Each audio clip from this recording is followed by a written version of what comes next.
जय गुरुजी संगत जी। मैंने लास्ट अपनी वीडियो में बताया था कि हम 7 जुलाई को गुरुजी के बर्थडे वाले दिन वहाँ गए बड़े मंदिर। वहाँ पर हमें बहुत अच्छे से लंगर मिला और गुरुजी ने हम सबको ब्लेस किया।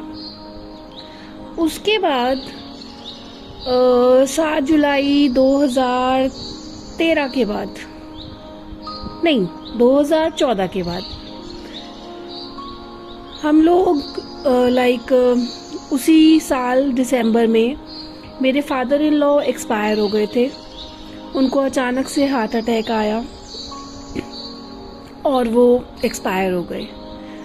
उस वक्त मेरे हस्बैंड चाइना गए हुए थे और अचानक से ही उनका चाइना जाने का प्रोग्राम बना और सारी चीज़ें इतनी जल्दी जल्दी अचानक से हुई कि हमें कुछ समझ ही नहीं आया।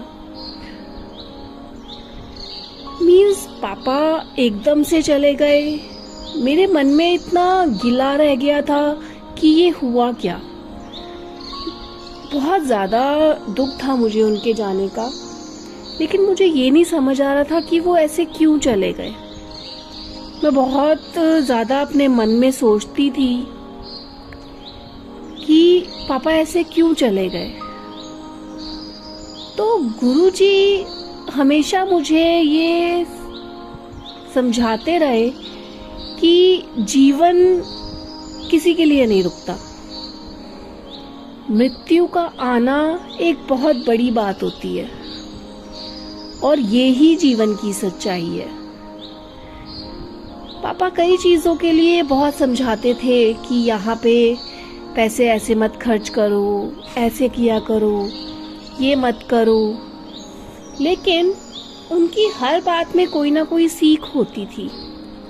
उसी तरह गुरुजी भी हमें हर बात समझाते हैं। उनकी हर बात में कोई ना कोई रीज़न होता है, कोई ना कोई वजह होती है।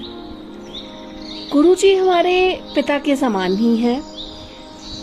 वो जब भी किसी बात के लिए मना करते हैं उसके कोई रीज़न होता है, लेकिन फिर भी हम लोग जिद करते हैं।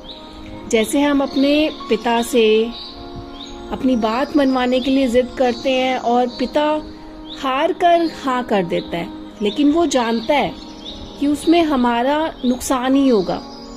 वही सेम थिंग हमारी गुरुजी के साथ भी होती है।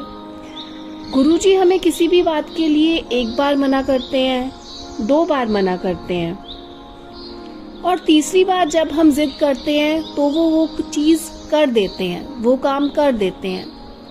यही बात हमारी रियल लाइफ में अप्लाई होती है। हम जब गुरुजी से कुछ भी मांगते हैं, पहली बात तो गुरुजी कहते हैं कि मंगो नहीं मन्नो, क्योंकि वो जानते हैं कि जो हमारे लिए अच्छा है वो हमें वो अपने आप दे देंगे। उसके लिए हमें मांगने की ज़रूरत नहीं पड़ेगी।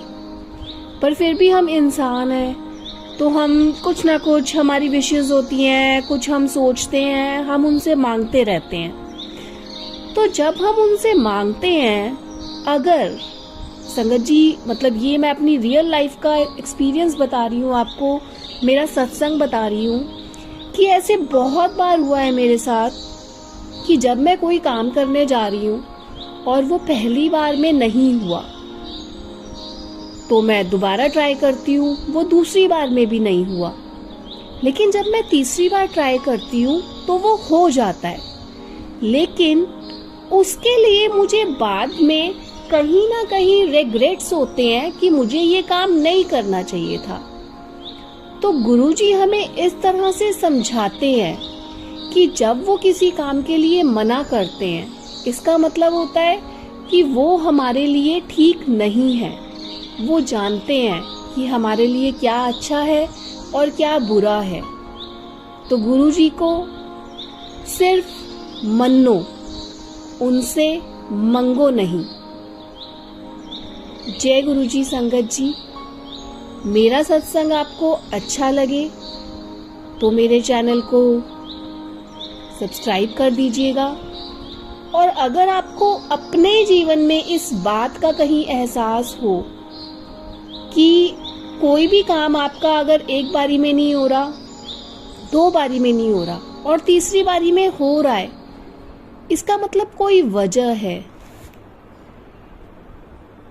जो गुरुजी आपको मना कर रहे हैं कि आप उस काम को ना करें। तो हमेशा ये चीज समझिए कि हर एक काम के पीछे होने या ना होने के लिए कोई वजह होती है। आज के लिए यही मेरा सत्संग है। जय गुरुजी संगत जी।